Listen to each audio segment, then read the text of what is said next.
The day the Zaran Empire arrived was like any other on Earth. People went about their daily lives, unaware that humanity's greatest challenge loomed just beyond the atmosphere.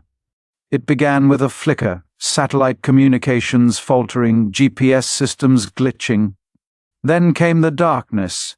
Massive ships, each the size of a small country, blotted out the sun as they positioned themselves over major cities worldwide. Panic erupted in the streets as the realization of an alien presence sank in. Governments scrambled, militaries mobilized, but against the sheer scale of the Zaran fleet, Earth's defenses seemed pitiful. A booming voice, translated simultaneously into every language, thundered from the sky. People of Earth, hear us. We are the Zaran Empire, conquerors of 1,000 worlds. Your planet is now under our dominion. Resist and face annihilation. Submit, and you may yet survive as our subjects. You have one planetary rotation to decide. In the halls of power across the globe, leaders debated furiously. Some advocated immediate surrender, hoping to save lives. Others called for defiance, unwilling to bow to alien demands.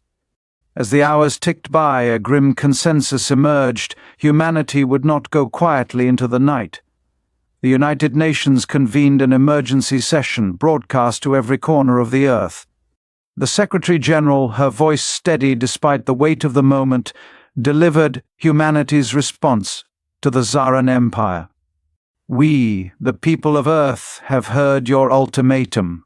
We have faced our own demons, our own wars, our own struggles for millennia. Each time, we have emerged stronger, more united.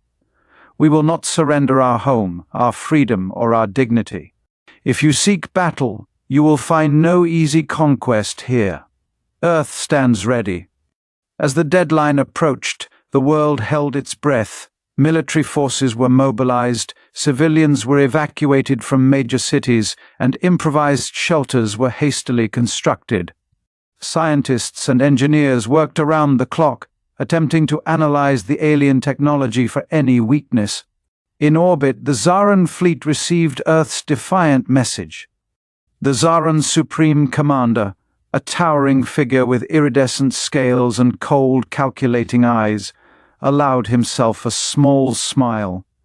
In all their conquests, they had never encountered a species foolish enough to resist openly. This would be a short campaign, he thought, a mere footnote in the glorious history of the Empire. As the deadline passed, the Zaran ships hummed with energy. Weapons of unimaginable power were primed, ready to unleash devastation on the defiant planet below. The Supreme Commander gave a simple order: commence the attack. Show these primitives the cost of defiance. Beams of searing energy lanced from the ships, targeting military installations, power plants, and communication hubs. The night sky lit up with explosions, the ground shook with impacts, and humanity got its first taste of the awesome destructive capability of the Zaran Empire. But even as cities burned and defenses crumbled, something unexpected happened. Instead of cowering in fear, humans rallied. Emergency services rushed into danger zones, saving lives against impossible odds. Civilians formed impromptu rescue teams, digging through rubble with their bare hands to save strangers. In the face of overwhelming force, humanity's spirit refused to break. Reports flooded in from around the globe, of soldiers standing their ground against energy weapons with conventional arms, of hackers working tirelessly to breach alien firewalls, of scientists pooling knowledge across borders to understand the invader technology. The Zaran Supreme Commander watched the unfolding resistance with growing unease. This was not proceeding as planned. These humans, with their primitive technology and fragile bodies, were supposed to have crumbled by now. Instead, they fought back with a ferocity that bordered on the insane. As the first day of the invasion drew to a close, both sides prepared for what was to come. The Zaran, confident in their superior technology and numbers, planned for a swift campaign of subjugation. Humanity, battered but unbroken, steeled itself for the fight of its existence. Little did either side know, the true test was yet to come. For in labs and bunkers, in hidden bases and makeshift command centers, humans were already adapting, innovating, preparing surprises that would shock even the mightiest galactic empire. The invasion had begun, but so too had humanity's finest hour. The Zaran had unleashed their might upon the Earth. But they were about to learn a harsh lesson. Never underestimate the human spirit when its back is against the wall. As night fell on a changed world, the stars above seemed to dim, obscured by the looming shapes of the invader ships. But in the darkness, hope flickered, not the blind hope of the desperate, but the determined hope of a species that had faced extinction before and lived to tell the tale. The battle for Earth had only just begun. Dawn broke over a world forever changed. The Zaran invasion entered its second day, and with it came a new level of brutality. Massive dropships descended from the motherships, disgorging legions of Zaran ground troops. These weren't mere soldiers but bioengineered killing machines, each standing 3 meters tall, with armor that seemed to absorb energy weapons and regenerate from physical damage. As the alien troops marched through cities and across countrysides, Earth's conventional military forces engaged them head-on. The bravery of human soldiers was beyond question, but against the technologically superior invaders, it often proved futile. Tanks were tossed aside like toys, fighter jets swatted from the sky, and entire battalions vaporized by handheld Zaran weapons. In Washington, D.C., General Sarah Chen watched the global situation map with growing despair. Red dots indicating Zaran control spread like a virus across every continent. "We can't beat them conventionally," she muttered, her fists clenched at her sides. "We need to change the game." Across the globe, similar realizations were dawning in the bunkers of Moscow, the war rooms of Beijing, the hidden command centers of Tel Aviv. Military strategists came to the same conclusion. Conventional warfare was a death sentence. Humanity needed to adapt, and fast. The first glimmer of hope came from an unexpected source. In the ruins of Mumbai, a group of street kids, led by a 14-year-old girl named Priya, stumbled upon a downed Zaran scout ship. While adult engineers argued over how to approach the alien tech, Priya and her friends simply climbed in. Their familiarity with jury-rigging electronics to survive on the streets proved unexpectedly valuable.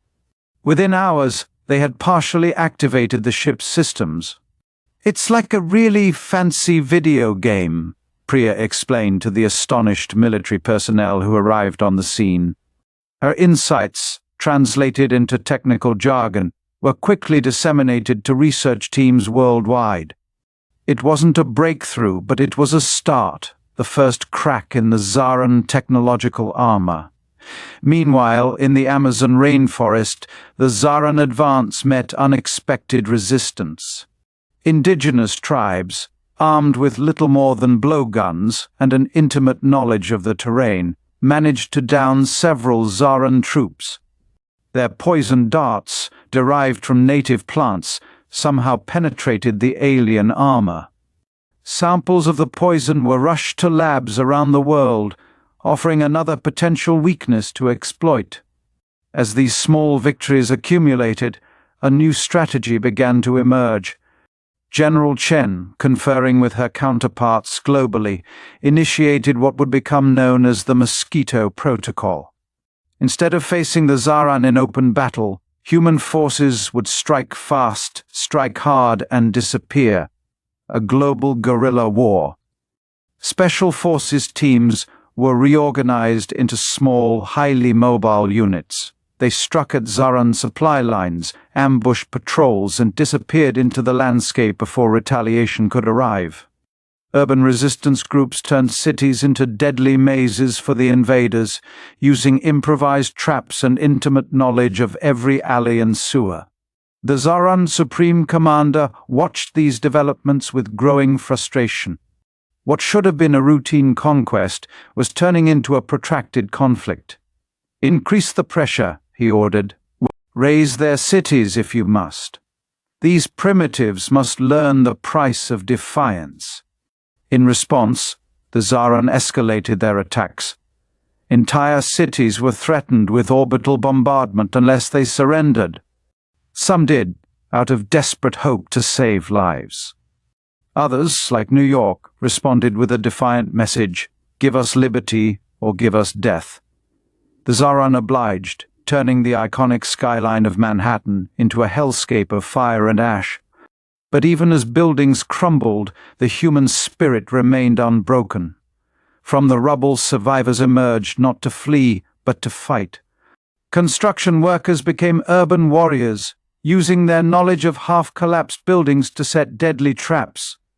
Wall Street quants turned their mathematical genius to predicting Zaran patrol patterns, allowing resistance fighters to strike with uncanny precision. In the skies, a new kind of dogfight emerged. Earth's air forces, outmatched in direct combat, instead focused on luring Zaran fighters into carefully prepared kill zones. In the canyons of the American Southwest, the fjords of Norway, the mountain passes of the Himalayas, human pilots used their superior maneuverability and knowledge of the terrain to even the odds, but for every victory there was a cost. Cities lay in ruins, farmlands were scorched, and the global death toll mounted. Refugee camps swelled with displaced millions, straining the resources of every nation. Yet, even in these desperate circumstances, humanity's capacity for compassion shone through. International aid organizations worked tirelessly, crossing former enemy lines to distribute supplies and medical care. In orbit, the first human counterattacks were launched. Hastily retrofitted satellites, loaded with nuclear warheads, were detonated near Zaran ships. The explosions were barely pinpricks against the massive alien vessels, but they proved that humanity could reach beyond its atmosphere to strike back. As the first week of the invasion drew to a close, both sides reassessed their positions. The Zaran, for all their technological superiority, found themselves in an uncomfortable situation. They controlled much of Earth's surface, but their hold was tenuous. Every victory seemed Pyrrhic, every conquered territory a potential death trap. Humanity, though battered and bloodied, had found its footing. The initial shock had worn off, replaced by a grim determination. In labs and workshops, in forest hideouts and underground bunkers, plans were being made. The Mosquito Protocol was just the beginning. General Chen, reviewing the latest reports, allowed herself a small smile. "We're still in this fight," she told her staff. "And we're learning. God help the Zaran when we figure out how to bite back for real." Little did she know. The next phase of the war was about to begin, one that would shake the Zaran Empire to its core and reveal the true potential of humanity unleashed. Underestimating this primitive species was a mistake they would not live to repeat. The reckoning had come, and the war had raged for nearly a year. Earth, once a blue jewel in the cosmos, now bore the scars of interstellar conflict. But amidst the devastation, a new strength had emerged. Humanity, united as never before, stood on the precipice of an impossible victory. In the remnants of Shanghai, now a sprawling command center for the Human Defense Force, General Chen pored over holographic battle maps. "They're regrouping," she observed, noting the movements of the remaining Zaran fleet preparing for one last desperate push. Indeed, Supreme Commander Kaf, having narrowly escaped capture during the turning point, had rallied his remaining forces from his new command ship hidden on the dark side of the moon. He addressed his troops. "We are the Zaran Empire," his voice boomed, tinged with desperation. "We do not know defeat. We will crush these humans no matter the cost. But the Zaran were no longer fighting the same enemy they had invaded a year ago. Humanity had evolved, adapted, and grown stronger through adversity. The Nexus Protocol, continuously refined by Dr. Tanaka and her global team of scientists, had expanded beyond mere defense. It now served as the nervous system of Earth's war effort, coordinating every aspect of the resistance. Sci Fi, their identity still a mystery, had become a symbol of human ingenuity. Their network of hackers worked tirelessly, not just countering Zaran cyber attacks, but actively dismantling the invaders' command and control systems. They thought they could enslave us with their technology, Cypher's distorted voice declared in a rare public broadcast. Instead, we've made it our own. The Ghosts, once a small elite unit, had grown into a formidable force. Major Corey, now Colonel, led a multinational special operations command. Their missions had expanded from assassination and sabotage to full-scale assaults on Zaran strongholds. "We're no longer the hunted," Corey told her troops before a critical mission. "We're the hunters now." As dawn broke on what would become the final day of the war, humanity was ready.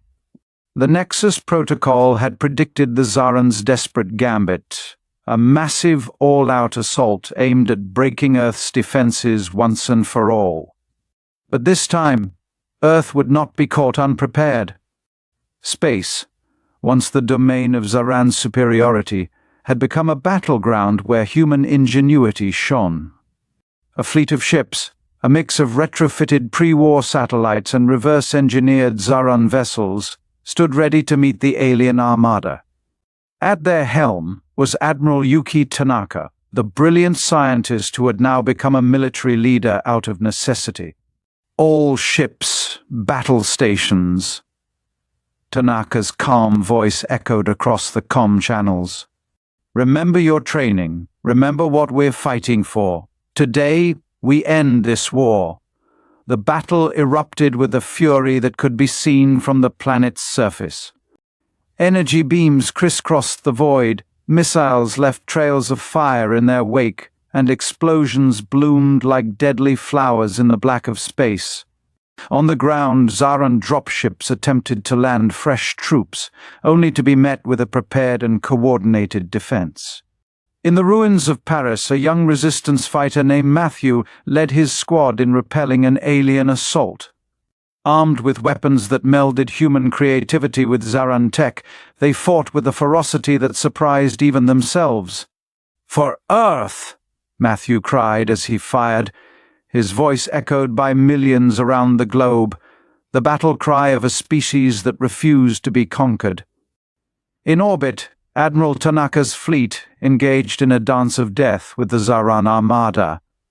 The Nexus Protocol predicted enemy movements with uncanny accuracy, allowing human ships to be in the right place at the right time, their weapons finding weak points in alien defenses. But the true turning point came from an unexpected source. Deep in the Brazilian rainforest, in a hidden lab built into the side of a mountain, Dr. Elena Rodriguez made a breakthrough. "It's done," she announced to her team, her voice trembling with excitement. "The gravity pulse is ready." The gravity pulse was humanity's secret weapon, the culmination of everything they had learned about Zaran technology, a device capable of generating a localized field of intense gravitational force. It had the potential to turn the tide of the battle decisively. As the orbital battle reached its zenith, with losses mounting on both sides, the order was given. Dozens of gravity pulse devices, secretly deployed around the planet, were activated simultaneously. The effect was immediate and devastating. Zaran ships, caught in the intense gravitational fields, found themselves unable to maneuver. Some were crushed outright, while others were pulled into decaying orbits, doomed to burn up in Earth's atmosphere.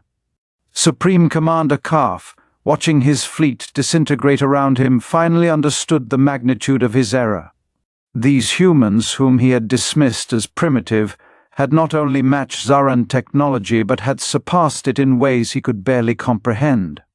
As his ship shuddered under the assault of the gravity pulse, Kaf made his final decision. "All forces," he commanded, his voice heavy with defeat. "Initiate emergency temporal jump. Retreat to Rally Point Omega." Across the battlefield, the remaining Zaran ships began to disappear in flashes of blinding light. It was their final gambit, a desperate jump through time and space to escape total annihilation. As the last Zaran ship vanished, an eerie silence fell over the earth. Then, slowly, realization dawned. Cheers erupted from every corner of the globe, from the depths of bunkers to the heights of skyscrapers. Humanity had done the impossible. They had repelled an invasion by a vastly superior alien force. In the days that followed, the full magnitude of what had been achieved began to sink in. Earth had not just survived, it had emerged stronger, more united, and in possession of technology that would propel human civilization to the stars. Dr. Tanaka, addressing a gathering of world leaders, summed up the sentiment felt by many: "We faced extinction and instead found transcendence. The Zaran came to conquer us, but in doing so, they unknowingly lifted us to their level. Now, as we look to the future, we do so not as the conquered, but as equals among the stars." The war was over, but humanity's journey was just beginning. With the knowledge and technology gained from their ordeal, Earth began to rebuild. Cities rose from the ashes, greener and more advanced than before. The Nexus Protocol, once a weapon of war, was repurposed to coordinate global efforts in science, medicine, and exploration. As for the Zaran, their fate remained unknown. Had they truly fled, or were they regrouping for another attack? The question lingered in the minds of Earth's leaders. Colonel Corey, speaking at a memorial for the fallen, addressed this uncertainty. If they return, they'll find a different Earth waiting for them. Not a victim, not a target, but a force to be reckoned with. We'll be ready. And so, as humanity took its first tentative steps into a larger universe, it did so with newfound confidence. They had faced the ultimate test and emerged victorious. The stars, once a distant dream, now beckoned with the promise of new frontiers, new challenges, and perhaps, one day, reconciliation with their former enemies. For in defeating the Zaran, humanity had not just saved itself, it had proven that intelligence, adaptability, and an indomitable spirit could overcome any obstacle. It was a lesson that would serve them well in the vast, unknown expanses of the cosmos that now awaited their exploration. The Earth, battle-scarred but unbroken, continued its eternal dance around the sun. But now it was no longer just a pale blue dot in the cosmic ocean. It was the homeworld of a species that had looked into the abyss of extinction and emerged stronger for it. A species ready to take its place among the stars. The end of the war marked not just victory, but a new beginning. Humanity's greatest challenge had become its greatest opportunity. The future, vast and full of possibility, awaited,